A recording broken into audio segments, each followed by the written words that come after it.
Začneme opäť mladšími chlapcami. Na 3. mieste sa v tejto kategórii umiestnil Juraj Tóth. Juraj Tóth, ročník 2018. Máme tu Juraja.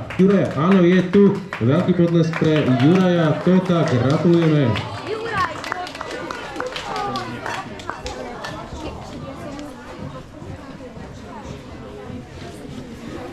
Na 2. mieste sa umiestnil Atletická akadémia družstevná pri Hornáde Robert Tašej. Robert Tašej, prosím te, oprav ma, ako sa správne číta meno?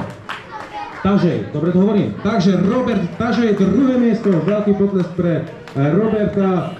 Krásny výsledok. No a na 1.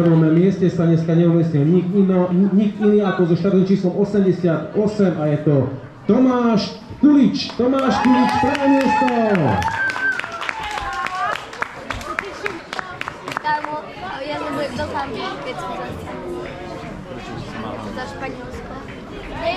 Chlapci, obrovský potlesk, výsledky ešte budeme kontrolovať, čo si týka, lebo na monitore, čo bežia, nie sú celkom košer, ale poradie je správne, len musím technicky pozrieť, nejaký technický problém tam nastal, časy nám zobrazuje nejaké divné. Ale to vôbec nevadí, pretože všetko máme aj na kamerovom zázname, nemusíte sa toho báť. No chlapci, veľký potlesk pre mladších chlapcov. Ak máte všetky fotky, zapozovali ste, máme to na videu, tak môžeme ísť ďalej.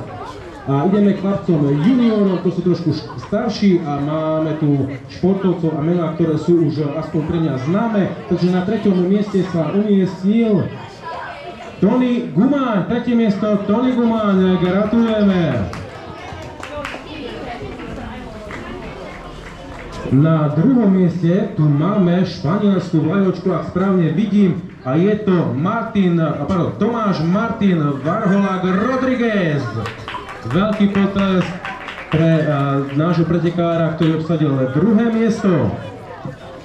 Gratulujeme, cenu zdova samozrejme pán starosta obce Rozanovce. No a na 1. mieste, pre mňa opäť veľmi známe miesto, je športovec, ktorý sa zúčastní na mnohých bežeckých podujatiach a je to Tobias Gumáň. Tobias Gumáň, 1. miesto. Veľký potlesk pre všetkých troch chlapcov, športovcov, pretože dneska podali pekný výkon aj za takého počasia a môžu odchádzať s krásnymi trofejami, medailami a cenami domov. Ceny odozdal pán starosta obce Rozanovce, takže toto boli naše 4 detské kategórie. Ešte tu si poďte prevziať nejaké tie, krásne trička dostanete. Fíha, potom sa nezabudnite odfotiť aj s tričkami, aby ste mali pekné fotky, záznamy. A my pokračujeme ďalej so 6 km podujatiami. Aha, dobre, takže mám tu znamenie, že už tu máme aj tú kategóriu najmladších dievčat. Takže skúsme, na 3. mieste sa umiestnila Barbora Bodnárová. Barborka Bodnárová, si tu tentokrát? Ešte stále nič? Stále nič? Skús tú druhú. Takže Barborka Bodnárová, ona bola 3., 2. bola Anetka Keltíková a 1. Boglárka Silvá Ši. Tieto 3 slečny hľadáme. Anetku tu máme, ona už má svoju medailu, tak asi bude musieť nejak dodatočne potom riešiť. Nevadí, ale ešte raz veľký potlesk pre Anetku, pretože ona je tu, má 2. miesto a prevzala si aj medailu.